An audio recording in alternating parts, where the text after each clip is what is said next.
नमस्कार दोस्तों, आज की इस रोमांचक कहानी में आप सभी का स्वागत है। मेरे पति कई दिनों से घर से बाहर थे और मैं अपने ससुर के साथ अकेली रहती थी। एक दिन मैं बिस्तर में सो रही थी और उन्होंने सब देख लिया। फिर उस रात मेरे साथ जो हुआ, आज मैं आपसे अपने जीवन में हुई एक घटना के बारे में बताने वाली हूँ। एक दिन की बात है, पापा जी पल्लू फंस गया, जरा निकाल दीजिए ना। मैं रसोई में झुकी हुई थी। साड़ी का पल्लू पीछे अलमारी के हैंडल में उलझ गया था। हाथ पीछे ले जाकर निकालने की कोशिश की थी, लेकिन शरीर के उस एंगल में मेरा संतुलन बिगड़ रहा था। ससुर जी ठीक पीछे खड़े थे, शायद पानी लेने आए थे। उन्होंने धीरे से कहा, रुको बहू, मैं निकाल देता हूँ। मैं स्थिर खड़ी हो गई। उनका हाथ मेरी पीठ के पास आया। साड़ी का पल्लू उनके हाथ में था। उनकी उंगलियों का हल्का स्पर्श मेरी पीठ की खुली हुई जगह पर महसूस हुआ। मेरे शरीर में एक झुरझुरी सी दौड़ गई। वह कुछ ज्यादा ही लंबा लगने लगा था। उन्होंने पल्लू निकाला और बोले, अब हो गया। संभल के झुको, पीठ पर बहुत खिंचाव आता है। मैंने पलटकर एक नजर उन्हें देखा। उनकी आंखें नीचे झुकी हुई थी। चेहरे पर वही शांत भाव था, लेकिन फिर भी ना जाने क्यों मेरे मन में देर तक वह स्पर्श अटका रहा। मेरी शादी को अभी बस 2 साल ही हुए थे। पति मयंक एक मल्टीनेशनल कंपनी में काम करते थे और ज्यादातर समय शहर के बाहर रहते थे। शादी के कुछ महीने तो बहुत अच्छे से बीते, लेकिन फिर धीरे धीरे उनका ट्रैवल इतना बढ़ा कि घर पर रहना कम हो गया और मैं बस घर और अकेलेपन की आदत में उलझ गई। सासू माँ की मौत के बाद घर में सिर्फ मैं और ससुर जी ही बचे थे। वह रिटायर्ड टीचर थे, हर वक्त किताबों में डूबे रहते। बहुत शांत, समझदार और सधे हुए इंसान थे वह। लेकिन उस दिन के बाद से मैं हर वक्त खुद को उनके सामने थोड़ा असहज महसूस करने लगी। क्या वजह थी? मुझे उनका वह स्पर्श बार बार याद आ रहा था, जबकि उन्होंने कुछ गलत भी नहीं किया था। शायद मेरी सोच ही ज्यादा भटक रही थी, या शायद मैं खुद को अकेलेपन में उलझते हुए देख रही थी। एक दोपहर मैं अपने कमरे में लेटी थी। बहुत गर्मी हो रही थी। साड़ी ऊपर चढ़ी हुई थी और ब्लाउज से पसीने की बदबू आ रही थी। मैंने पीछे से हुक खोल दिया और लेटी रही। इससे काफी आराम महसूस किया। तभी दरवाजा धीरे से खुला। बहू, दही कहाँ रखा? ससुर जी थे। मैं झट से उठी, लेकिन वह पल मेरे लिए बहुत शर्मनाक था। साड़ी की हालत बिखरी हुई थी। उन्होंने नजरें झुका ली और तुरंत बोले, माफ करना बहू, मैंने दस्तक नहीं दी। दही रहने दो, मैं बाहर से ही खा लूंगा। वह चले गए, लेकिन मेरा दिल जोरों से धड़कने लगा। क्या उन्होंने कुछ देख लिया? क्या वह भी अब मुझे इस तरह से देखेंगे जैसे? नहीं, मैंने खुद को झटक दिया। वह मेरे ससुर हैं और मैंने उनकी आंखों में कोई वासना नहीं देखी। तो फिर यह जो महसूस कर रही वह क्या है? उस शाम मैं किचन में दूध उबाल रही थी। वह अंदर आए और बोले, बहू, मुझे तुम्हारी चिंता होती है। मैं चौंकी। मेरी चिंता क्यों? तुम इतनी अकेली जो रहती हो। मयंक को मैंने कई बार समझाया कि काम थोड़ा कम करो, पर वह तो बस पैसे के पीछे भाग रहा है। मैंने पहली बार किसी के सामने अपनी आंखों से आंसू नहीं रोक पाई। कभी कभी लगता है कि अब कोई मतलब नहीं बचा इस रिश्ते में। उन्होंने मेरा हाथ थामा। मतलब हमेशा होता है बहू, बस कभी कभी कोई देख नहीं पाता। उनकी हथेली गर्म थी और इसमें एक ऐसा अपनापन था जो कई महीनों बाद महसूस हुआ। उस दिन के बाद वह हर वक्त मेरी छोटी छोटी बातें नोटिस करने लगे। अगर मैं थकी दिखती तो वह चाय बना देते। अगर मैं उदास दिखती तो कहते, चलो बाहर थोड़ा टहलते हैं। उनका साथ मुझे सुकून देने लगा था और मुझे लगने लगा कि शायद मेरे जीवन में कोई तो है जो मुझे देखता है। एक दिन मैं हल्के से बुखार में थी, बिस्तर पर लेटी थी। उन्होंने दरवाजा खटखटाया और बोले, दवाई लाया हूँ, थोड़ा खा लो, नहीं तो और गिर जाओगी। मैंने सर हिलाया। उन्होंने खुद हाथ से चम्मच में सिरप डाला और मेरे होठों के पास ले आए और बोले, खोलो मुंह बच्चों की तरह। मैं मुस्कुरा पड़ी। अब तो बहुत बदल गए पापा जी, आपने मुझे बदल दिया बहू। तुम्हारी शांति ने मुझे खुद से मिला दिया। उस रात मैं सो नहीं पाई। मैंने खुद से एक सवाल पूछा, क्या मैं ससुर जी की तरफ खींच रही हूँ या ये बस उस कमी की भरपाई है जो मयंक ने छोड़ी है? और अगर ससुर जी भी कुछ महसूस करते तो क्या वह भी इसे समझ रहे हैं? रात के करीब 2 बज रहे थे। कमरे की छत को घूरते हुए न जाने कितनी बार मैं करवटें बदल चुकी थी। मैं तकिए के नीचे हाथ रखा तो महसूस हुआ कि उंगलियों में अब भी वही गर्माहट थी जो शाम को उनके हाथ पकड़ने के बाद बची रह गई थी। मैं तुम्हारे लिए एक सहारा बन सकता हूँ, लेकिन कोई गलत रिश्ता नहीं। उनकी यह बात मेरे दिल के किसी कोने में एक सुकून दे गई, लेकिन उसी के साथ एक खालीपन भी छोड़ गई। मैंने अपने आप से पूछा, अगर यह रिश्ता गलत नहीं है तो क्या यह सही भी है? क्या 2 अकेले लोग जो एक दूसरे को समझते हैं, जो एक दूसरे की मौजूदगी में सुकून पाते हैं, वह सिर्फ इसलिए साथ नहीं हो सकते क्योंकि समाज के नियम कुछ और कहते हैं? जब मैं उठी तो गले में भारीपन था। किचन में गई तो देखा चाय बन चुकी थी। टेबल पर कप रखा था, उसके नीचे एक छोटी सी पर्ची थी। तुम्हारी चाय में मैंने अदरक डाली है, तुम्हें राहत मिलेगी पापा।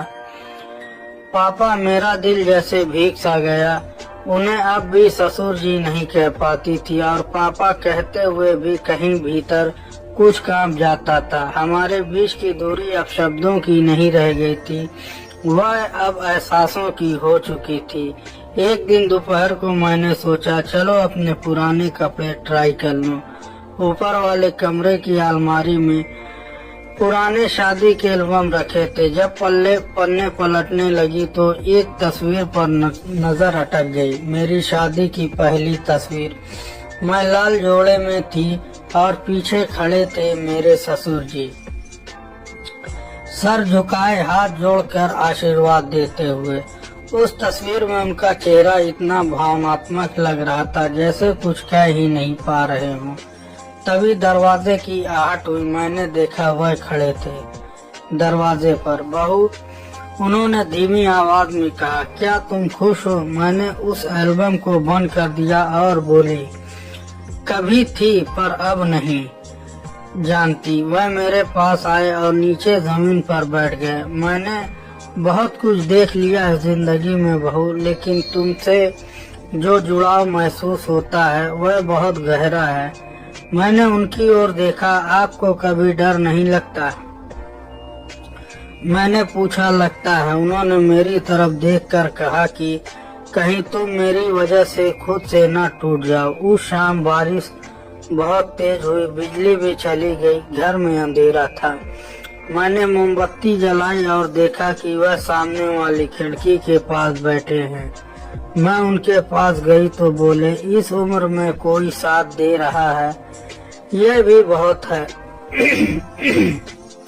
मैं जानता हूँ यह साथ हमेशा नहीं रहेगा। शायद तुम एक दिन वापस मयंक के पास चली जाओ या कोई नई राह पकड़ लो, लेकिन तब तक क्या मैं तुम्हारे साथ बैठ सकता हूँ, तुम्हारे पास रह सकता हूँ, सिर्फ तुम्हें देख सकता हूँ? मैंने धीरे से सर हिलाया। हम दोनों खामोशी से बैठे रहे। बाहर बारिश गिरती रही और कमरे में 2 अकेले दिल पास आते रहे। अब हमारे बीच शब्दों की जरूरत नहीं रही।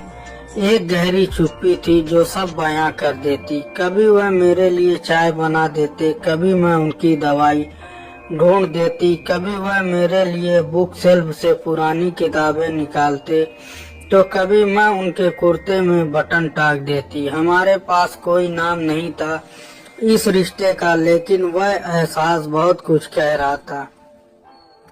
एक रात जब मुझे बुखार था, उन्होंने मेरा सर दबाया, हाथ कांप रहे थे।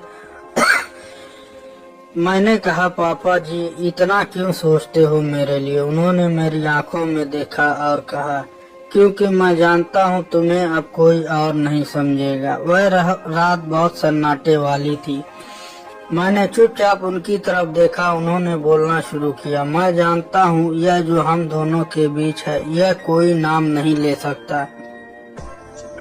तुम मेरी बहू हो, तुम्हारा ससुर हूँ, लेकिन फिर भी जो जुड़ाव है उसे छिपाया नहीं जा सकता। मैंने आंसू रोकने की कोशिश की। उन्होंने आगे कहा, लेकिन आज मैं कुछ और बताना चाहता हूँ। मैंने नजरें उठाई। मयंक मुझसे कुछ छुपा रहा था। 2 साल से उसका किसी और लड़की के साथ अफेयर है। मैंने सब जान लिया। उसका ऑफिस जाना, ट्रेवल करना, सब उस लड़की के साथ है। मेरे पैरों तले जमीन खिसक गई। आप ये क्या कह रहे हैं? मैंने बहुत पहले से जान लिया था, लेकिन सोचता था वक्त के साथ सब बदल जाएगा। पर वह लड़की अब प्रेग्नेंट है। मेरी आंखों से आंसू बहने लगे। तो मैं अब क्या करूं? मैंने रुआसी आवाज में पूछा। उन्होंने मेरा हाथ पकड़ा और कहा, तुम जो चाहो कर सकती हो, लेकिन मैं सिर्फ एक बात कहने आया था। जो रिश्ता मयंक ने तोड़ दिया उसे तुम मेरी वजह से मत तोड़ो। मैं तुम्हारे लिए एक सहारा बन सकता हूँ, लेकिन कोई गलत रिश्ता नहीं। वह रात मैंने अकेले बिस्तर पर काटी, कमरे की दीवारों से बातें की और कई बार खुद से सवाल पूछा, अब क्या करूँ? सुबह होते ही अचानक किसी ने दरवाजा खटखटाया। कोरियर वाला था। एक लिफाफा दे गया। उस पर मयंक का नाम लिखा था, लेकिन भेजने वाला कोई वकील था। मैंने खोला, तलाक के कागज थे। मेरे हाथ में लिफाफा गिर गया। अब तो उन्होंने आखिरी फैसला भी कर लिया, मैंने खुद से कहा। मैं कांपती हुई अंदर गई। उन्होंने मेरी हालत देखी और सब समझ गए। बहू, वह मेरे पास आए। अब मैं तुम्हारा हाथ थामना चाहता हूँ, पूरी जिम्मेदारी के साथ। अगर तुम कहो तो हम रिश्ते को कोई नाम भी दे सकते हैं। मैं चुप रही। मैंने उनकी आंखों में देखा। वहाँ कोई वासना नहीं थी, बस अपनापन था। लेकिन मैं क्या चाहती थी? क्या मैं अब इस रिश्ते को वह मोड़ दे सकती थी, या मुझे इसे वहीं छोड़ देना चाहिए था जहाँ यह सबसे सुंदर और सबसे सच्चा था? मैं उस लिफाफे को बार बार भूलने की कोशिश कर रही थी, जो तलाक की मोहर लेकर आया था। एक रिश्ता जो कभी 7 फेरे, बधाइयाँ या दुआओं के बीच जुड़ा था, अब एक दस्तखत की दूरी पर था, खत्म होने के लिए। और इस चुप्पी के बीच बस वह थे, मेरे ससुर जी, जो इस वक्त मेरे सबसे बड़े हमसफर बन गए थे। रात बहुत धीमी चल रही थी। मैं छत पर चली गई। ठंडी हवा चल रही थी। पैरों में चप्पल नहीं थी। बाल बिखरे हुए थे। शायद मन के हालात चेहरे पर साफ दिखाई दे रहे थे। वह भी पीछे पीछे आ गए। बहू, अब भी वह मुझे यही कहते थे। मैं पलटी और सीधे उनकी आंखों में देखा। आप अब भी मुझे बहू कहते हैं? जब मेरा पति अब खुद मुझे अपना नहीं मानता, तब भी? उन्होंने धीमे से कहा, मैं तुम्हें कभी एक नाम से नहीं देख पाया। तुम मेरे लिए एक एहसास रही हो, एक रिश्ता जो किसी नाम से बांधा नहीं था, लेकिन फिर भी सब कुछ था। मेरी आंखों से आंसू बहने लगे। तो क्या अब करें? मैंने पूछा। अब तुम जो चाहो वही होगा। अगर तुम चाहो तो मैं सब कुछ छोड़ दूंगा, यह घर, यह शहर, यह रिश्ता। मैंने उन्हें चुप करवा दिया। नहीं पापा, अब आप मेरी वजह से कुछ नहीं छोड़ेंगे। आप बहुत त्याग कर चुके हैं, अब बारी मेरी है। अगले दिन मैंने मंदिर का रास्ता लिया। वह पीछे पीछे आ रहे थे। थोड़ी दूर से मैंने माँ दुर्गा के सामने सर झुकाया, आंखें बंद कर ली। लगा जैसे मेरी माँ मेरे सामने खड़ी पूछ रही है, अब क्या चाहती हो बेटा? मैंने धीमे से कहा, सिर्फ सम्मान और सच्चाई के साथ जीना। चाहे अकेले ही क्यों न रहना पड़े। मैंने ससुर जी का हाथ पकड़ा और बाहर आकर कहा, पापा आपने जो मुझे दिया वह शायद कोई बेटा भी नहीं देता। आपने मुझे टूटने नहीं दिया, लेकिन अब मैं नहीं चाहती कि यह रिश्ता कोई और रंग ले, क्योंकि मैं चाहती हूँ कि जब लोग आपका नाम ले तो सर झुके उठे नहीं। वह मुस्कुराए, आंखें भर आई। मतलब तुम मेरे साथ नहीं रहोगी? उन्होंने पूछा। रहूंगी हमेशा, लेकिन उस तरह नहीं जैसे एक औरत एक मर्द के साथ रहती है। मैं रहूंगी जैसे एक बेटी अपने पिता के साथ रहती है, क्योंकि आपने मुझे फिर से जीना सिखाया। उस दिन के बाद सब कुछ बदल गया। मैंने अपने नाम से एक नया स्कूल खोला, लड़कियों को आत्मनिर्भर बनाने के लिए। उन्होंने मेरा साथ दिया। हर कदम पर हमने कभी एक दूसरे से कोई उम्मीदें नहीं रखी, बस एक दूसरे की मौजूदगी को सबसे बड़ी ताकत बना लिया। अब 7 साल हो चुके हैं। लोग हमसे पूछते हैं, यह आपके पिता है? मैं हंसकर कहती हूँ, उससे भी कहीं ज्यादा, लेकिन मैंने उन्हें वही दर्जा दिया जो सबसे पवित्र है। पिता का रिश्ता। कभी कभी रात में छत पर बैठती हूँ और सोचती हूँ, अगर मैं उस एक मोड़ पर गिर जाती तो शायद सब कुछ बदल जाता, लेकिन मैंने खुद को संभाला और उनकी इज्जत को भी, और इसी में शायद हमारी सबसे बड़ी जीत है। तो दोस्तों, यह थी हमारी आज की कहानी। अगर आपको पसंद आए तो लाइक कर दें और हमारे चैनल को भी सब्सक्राइब कर लें। मिलते हैं अगले वीडियो में, तब तक के लिए धन्यवाद।